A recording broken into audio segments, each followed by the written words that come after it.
Hey guys, this is your host Thomas Tyree here from On the Hop Podcast. Today, this will be episode 253 for you guys today. And to kick off this week's episode, I'll be sharing my favorite games and my favorite moments from March Madness thus far. This week we'll be covering the games that took place in the Sweet 16 and the games that took place in the Elite 8 in the men's bracket. So we'll start off with the Sweet 16. First game that caught my eye, which was the first game of the Sweet 16, was Purdue defeating Texas by a score of 79-77. Now, honestly, this was one of my favorite games of the Sweet 16 between Purdue and Texas. And honestly, this game had a lot of momentum swings and was filled with excitement because there were a total of 10 ties with 16 lead changes in this game between Purdue and Texas. And I gave Trayvon Mark, senior guard for Texas, a lot of credit because he had the ankle roll injury early on in the second half where he was attempting to shoot the three-point shot, draw the contact, got fouled. But then in the process when he got fouled, when he was in the range of his shooting motion, he rolled his ankle and somehow, someway still finished the game for the Texas Longhorns, put it all on the line, finished the game with 29 points in losing fashion for the Texas Longhorns. But in the closing sequence of the game got even more crazier. Guard Brandon Smith for Purdue scored the layup to go up with 38 seconds left in the game. And then Oscar Clough, the big man for Purdue, fouled out of the game with under 20 seconds left in the ball game. If that game went into overtime, it would have came back to haunt Purdue, but luckily for them, they finished the game in regulation. But Oscar Clough fouled out with 20 seconds left in the ball game. He fouled Delian Swain for Texas that converted the and one shot and made his free throw. So at that point, the game was tied up 77-77 with 11 seconds remaining in regulation. So with 11 seconds in the game, Purdue took the ball up the court. Brandon Smith, who just made the layup with 38 seconds in the ball game, had an opportunity to be the hero and close out the game for Purdue, but he missed the layup. And then big man for Purdue, Trey Kaufman, gobbled up the offensive rebound and scored the clutch putback layup with 0.7 seconds left in the ball game to help Purdue defeat Texas by a score of 79-77. And as a a lower seed but higher seed in some way, Texas being an 11th seed, nearly making the Elite 8 this year after going through the round 68 tournament, the round 68 round to get to the round 64, and they nearly made it to Elite 8. That they have nothing to be ashamed of the great season that they had at Texas this year. But Purdue winning and sneaking their way into the Elite 8, even though they got eliminated by Arizona, that was one hell of a game in the Sweet 16 between Purdue and Texas. My thoughts on Arkansas being eliminated from the Sweet 16, getting blown out by Arizona. Now, honestly, this was the largest March Madness loss in John Calipari's career since 2004 when Arkansas got blew out by Arizona in the Sweet 16. And that was the largest loss that John Calipari took since 2004 when he was coaching at Memphis University. So, I honestly did not expect that 1 seed versus 4 seed matchup between Arizona and Arkansas to go that way. And in my bracket, I honestly picked Arkansas to upset Arizona, and I had Arkansas versus Michigan in the Final Four. Obviously, that's not happening, but I expected a much closer game between these two respective programs, and it was a one-sided beatdown from the beginning of the ball game all the way to the end of the ball game. And honestly, Arkansas had no answer for Arizona in the Sweet 16. Like, they allowed too many offensive rebounds. They weren't outboxing their they weren't outboxing the opponents, out rebounding them. They got out hustle on the offensive end. Too many offensive rebounds allowed and second chance points allowed, which helped Arizona cruise out to a huge lead against Arkansas. And Arkansas allowed Arizona to shoot 64% from the field. I don't give a damn how good you are offensively. You can't play defense, you ain't stopping nobody. And especially if someone is shooting 64% from the field. Not only did they shoot 64% from the field, they scored and shot 63% from the three-point range. And they allowed Arizona to get to the free throw line a total of 39 times in that loss against Arizona in the Sweet 16 matchup. So Arizona, obviously, they were the more physical team. They're the much better team. They obviously are in the Final Four for a reason. They've been one of the best teams in the country all year long. And they had a huge size advantage over Arkansas in this matchup. And Arkansas just got bullied all game long. And not only that, if you can't play defense, you expect your offense to help you stay in the game somewhat. But they got cold from 3-point range. They shot a total of 5 for 23 from 3-point range, shooting a poor 22% from 3-point range. I honestly did not expect Arkansas to go out like that. They didn't play like themselves. They had uncharacteristic fouls, and players were fouling out. Like, this wasn't the same Arkansas team that won the SEC tournament. And I'm surprised this game was such a mismatch. I honestly really thought, even though the upset was going to happen, it'd be a much competitive game and one of the best games of March Madness. But that was honestly not the case. And Darius Acuff was honestly the only guy that showed up for Arkansas he's the only guy that brought his A game, because he still scored 28 points in that loss. I still consider him a top 5 NBA player based off of everything that he's done for Arkansas as a freshman. And he's going to be one and done, but I'm just disappointed in how they ended up flopping in the Sweet 16.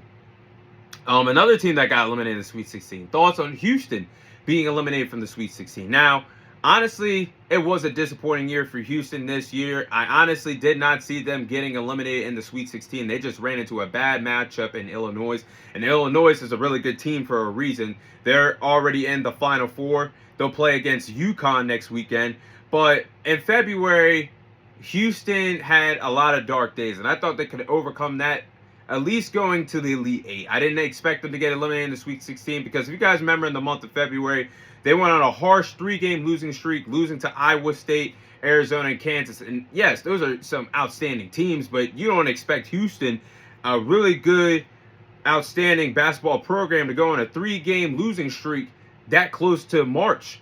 And they started to turn things around before we got to March Madness. They lost in the Big 12 championship game against Arizona. And honestly, I thought they could have went on a deeper run. And especially trying to rewrite their wrong, we're trying to avenge their loss that they suffered in the national championship game last year to Florida. And they were the runner-ups last year. But in this game against Illinois, they didn't play like themselves. And they only scored 22 points as a collective team in the first half. That's unacceptable. And this is a team that averaged 75 points per game in 2 halves of college basketball. And that was a very low scoring first half in that game between themselves and Illinois. But I would expect them more than 22 points scored as a team. And then in the second half, it didn't get better, because they allowed Illinois at one point in the second half to go on a 17-0 run in the second half. And in this game against Illinois, they were outmatched in size. Illinois was the more physical team. They wanted it more. They out-hustled them. They outplayed them in the Sweet 16. And they're in the Illinois is in the Final Four for a reason, like I just said.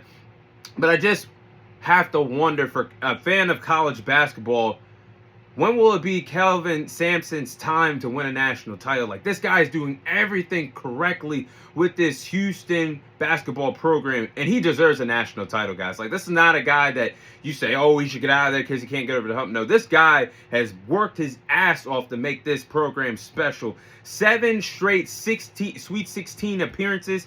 You don't do that by accident in March. And they were the runner-ups in the national championship game, losing to my Florida Gators last year. And he has Kelvin Sampson honestly is responsible for having the most March Madness tournament wins since 2020 with 18 March Madness victories. So you can tell how much Kelvin Sampson cares about this Houston program.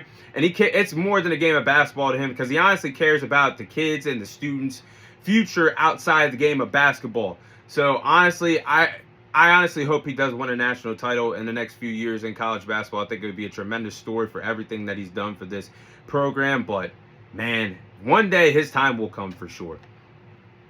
Next game, Duke defeated St. John by a score of 80-75.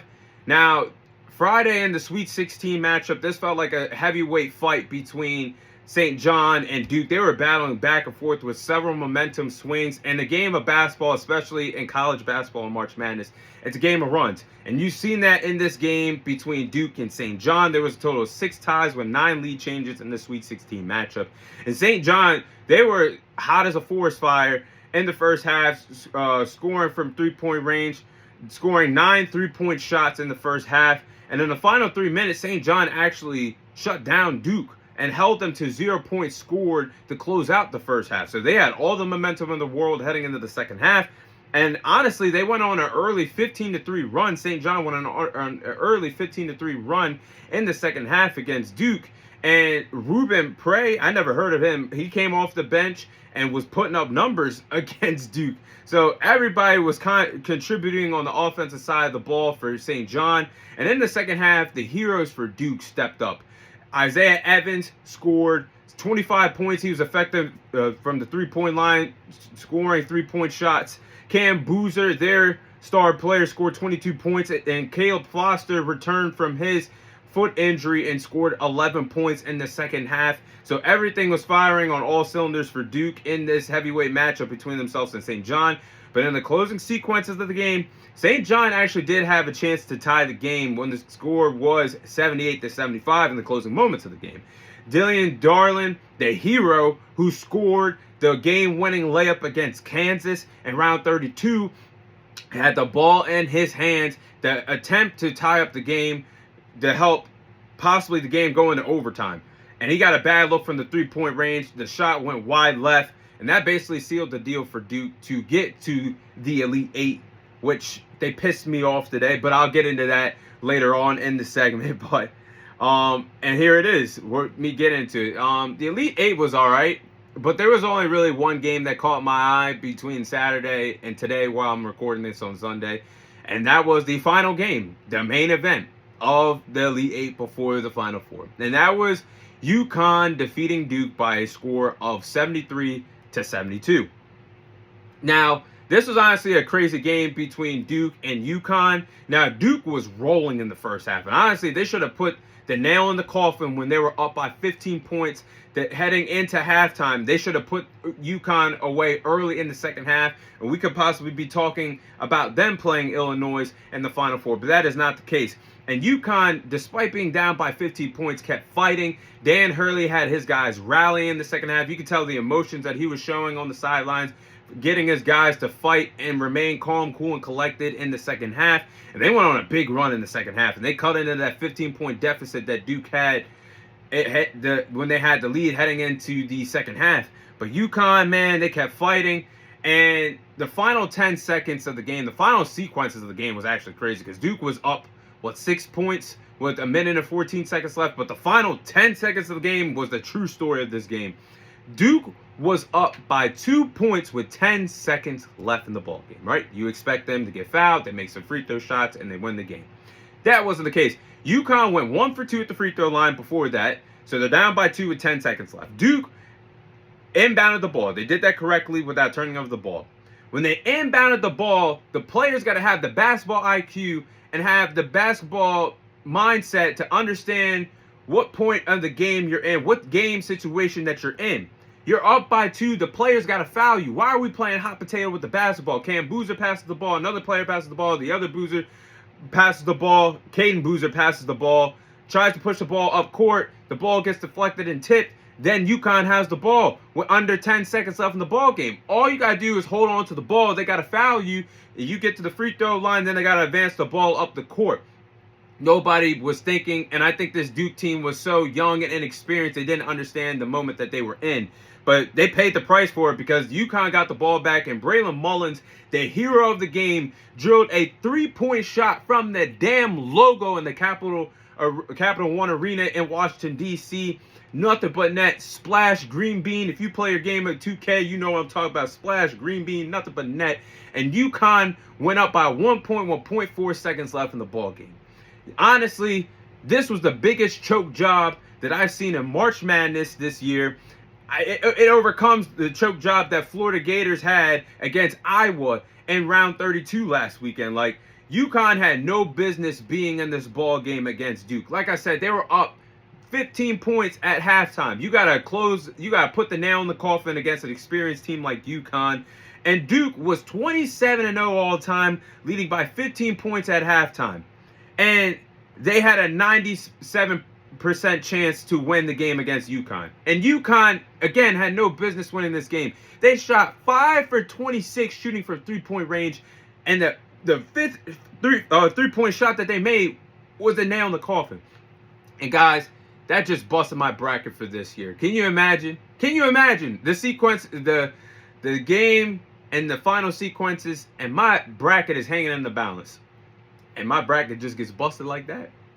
I ain't never picking Duke to never win it all again. You join the list like Michigan State of teams that I will never, ever, ever pick to win another March Madness national title in my March Madness bracket. But, man, this tournament is special. But those are my thoughts on the March Madness round Sweet 16 in the Elite Eight and the men's bracket of college basketball.